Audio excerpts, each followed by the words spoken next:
Hello, my dear friend. Welcome to another episode of the Reflective Parenting Podcast. Today, I'm hoping that I can change your mind when it comes to seeing your child's behavior as misbehavior. I'm not saying that we're going to ignore everything that they do. However, I'm hoping that by the end of this, you will understand that behind the behavior is a child's natural response to stress. Think about when your boss raises their voice a little bit, or the tone changes in your partner's voice. Your nervous system automatically responds to this, and that will lead to a certain behavior. Unfortunately, we don't always see it the same way when it comes to our kids. And so for today, I'm going to be summarizing an article that I found online. This is a research article. I'm going to share the findings with you. And I also want to come back to an episode with Dr. Mark Brackett that we had a little while ago. There are some takeaways from this episode that I think we can bring back as we are moving forward with this summer with these solo episodes, these shorter episodes that look back on episodes that did very well. And I think that there are pieces of information that we need to come back to, and adding an added layer to this, which is an article that I believe we should all know about.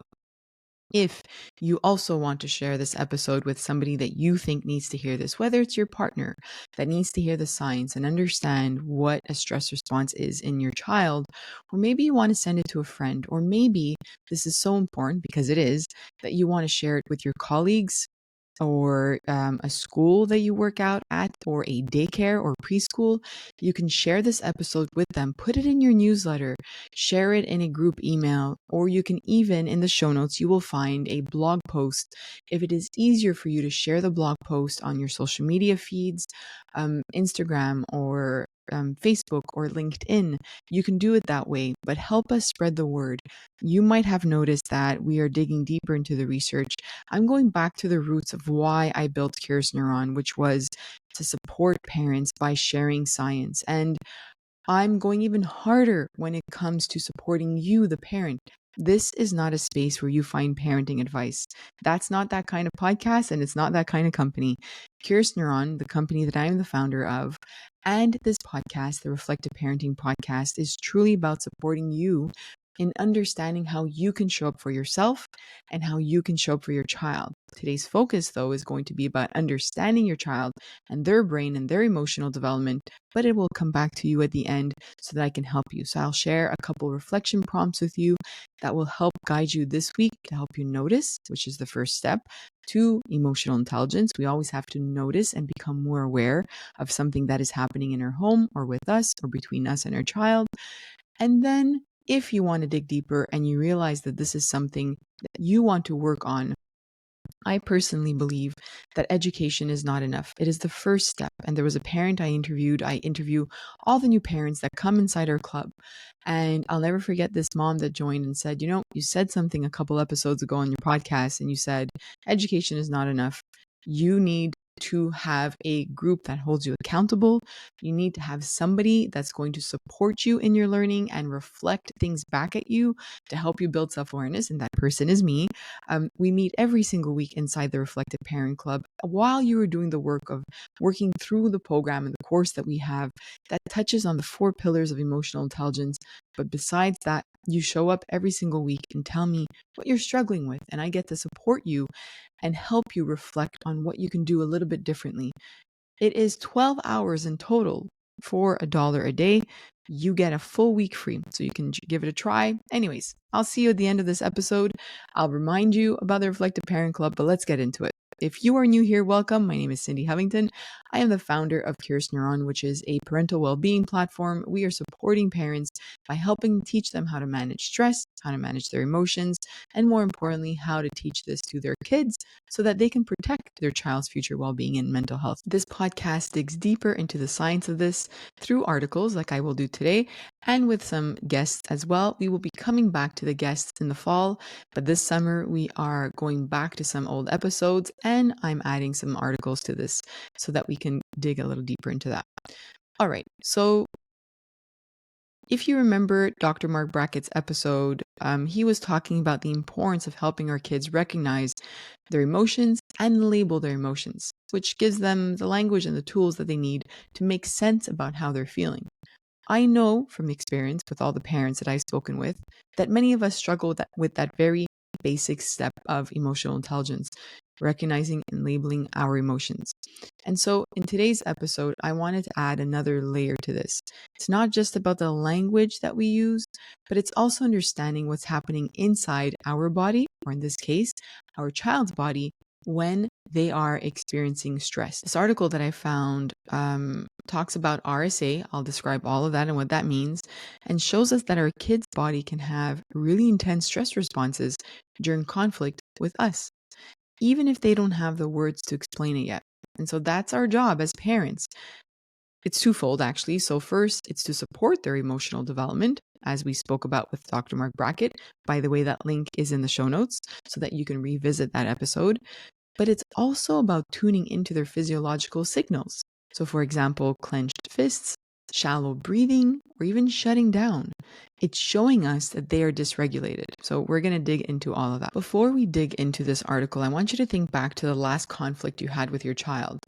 We're not going to look at it, we're going to change our mindset today. So, we're not going to look at it as the last time my child misbehaved. We don't think about it that way with our partners, and we shouldn't. And so with our child, we're going to think about it in the same way as we would with an adult. The last time I had conflict with my child, maybe your child was ignoring you. Maybe your child acted out and lashed out at you, right? Similarly to an adult, that would lead to a conflict. And so think about it like this. The last time I had a conflict with my child, this is what I saw. This was what was externalized. They were lashing out at me. They were yelling at me. They were in distress. Or maybe the last time I had conflict with my child, they shut down. I was upset at them. They had ignored me. I yelled and they shut down. Take a moment to think about that. And if you have your journal in front of you or a notebook, take a moment to pause this podcast and write it down.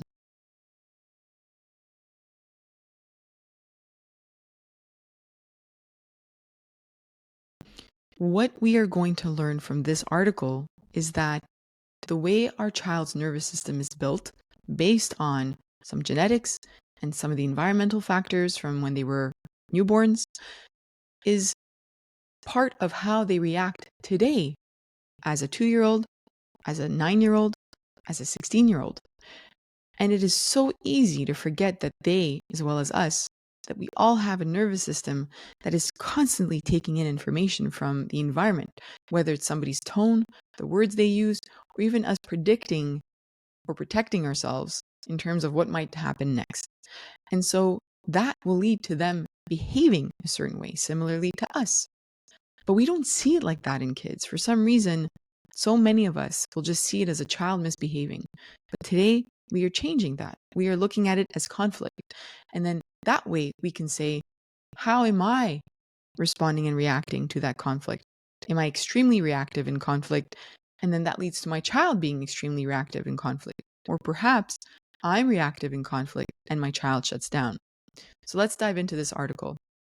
The study that I found that is linked in the show notes looked at something called RSA. This is called respiratory sinus arrhythmia. I know that this is a mouthful, but it's actually something fairly simple for us to understand.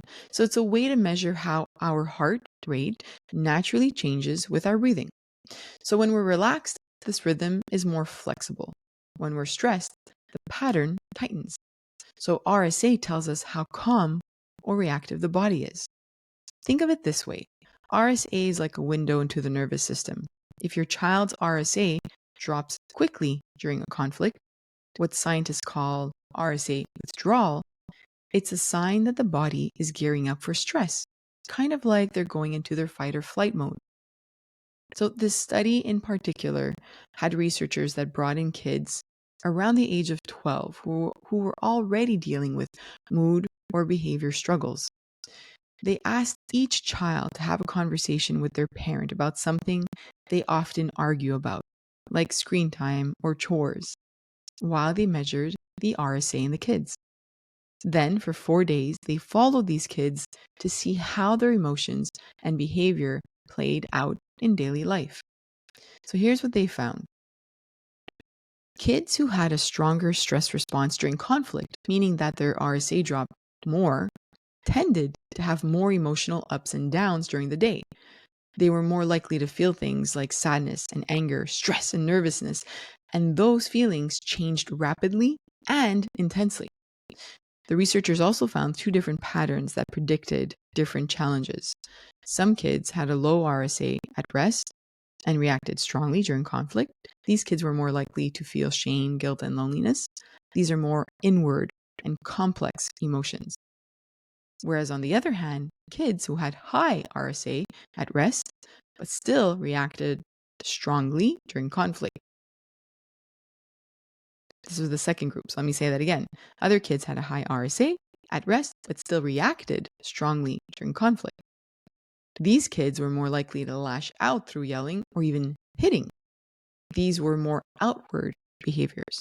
So in both cases, a big stress response during conflict was a sign that something deeper was happening emotionally. But what does this mean to us as parents? Well, it just means that when we look at a child's bad behavior, it actually might be your child's nervous system struggling to cope with stress. So when our child explodes, or even when they shut down, their body might be reacting more intensely than we realize.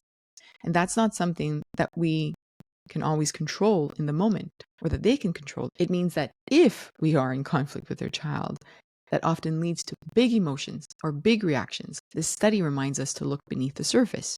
Your child might need help understanding their feelings, calming their body, and building emotional resilience.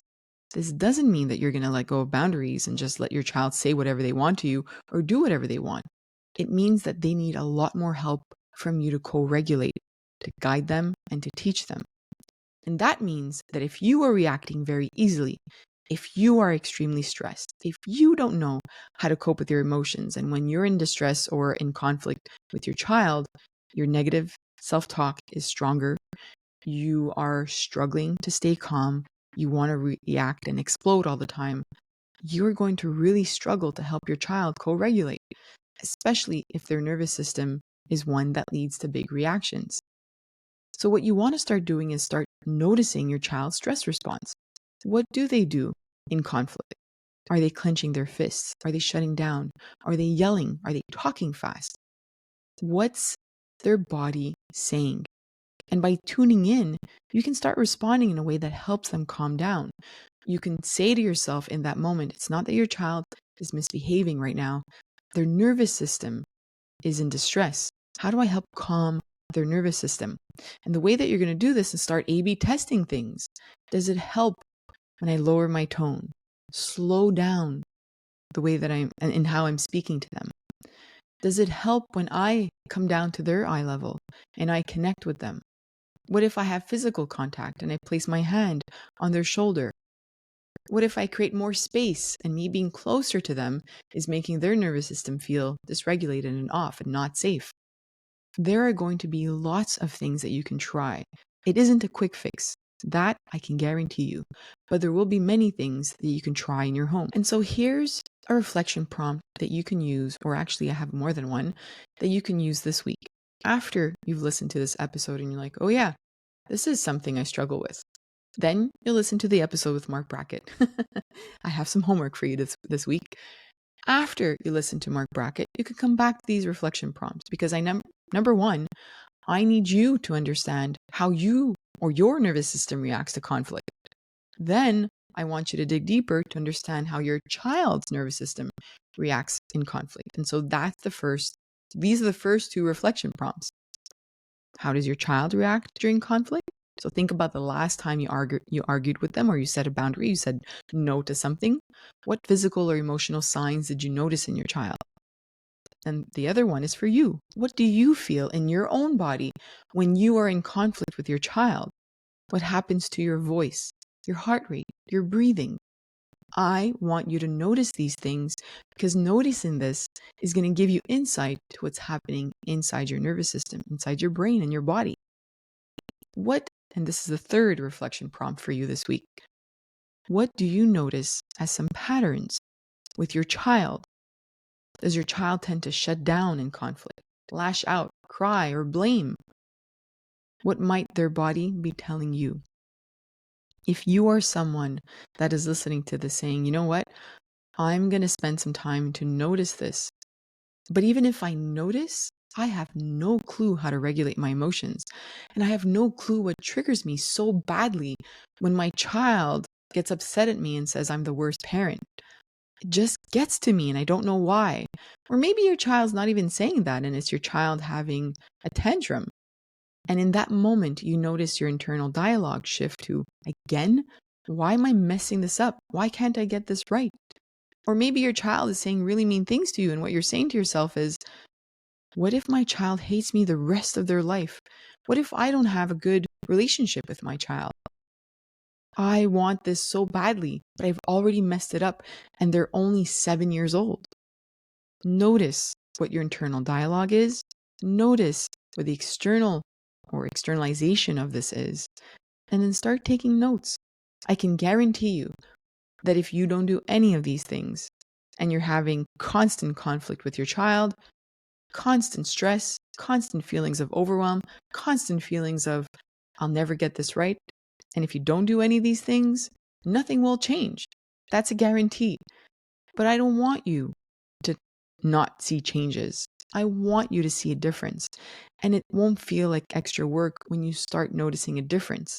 So many parents that come inside the Reflective Parent Club, I meet with them at the beginning and you answer some scales. And so many parents don't even know what regulates them or what dysregulates them. They don't know what their values are. They don't know why they get triggered by their child. We don't dig into your past. This is not therapy. This is science, neuroscience, and we take that science and we've built a program for you. And so these are little things that you can do that'll take a little bit of your time now that will make things much easier for you in the future. I remember something that Mark Brackett said in my episode with him. He said, we can't expect kids to regulate what they can't recognize. Let me say that again. We can't expect kids to regulate what they can't recognize. And this is at the surface of understanding how to regulate emotions. And now what we can add to this from today's conversation is, what if their body's already in full stress mode, even before they can think? What if they're constantly in that stress mode? And so anything that you say to them, they just go into full fight or flight.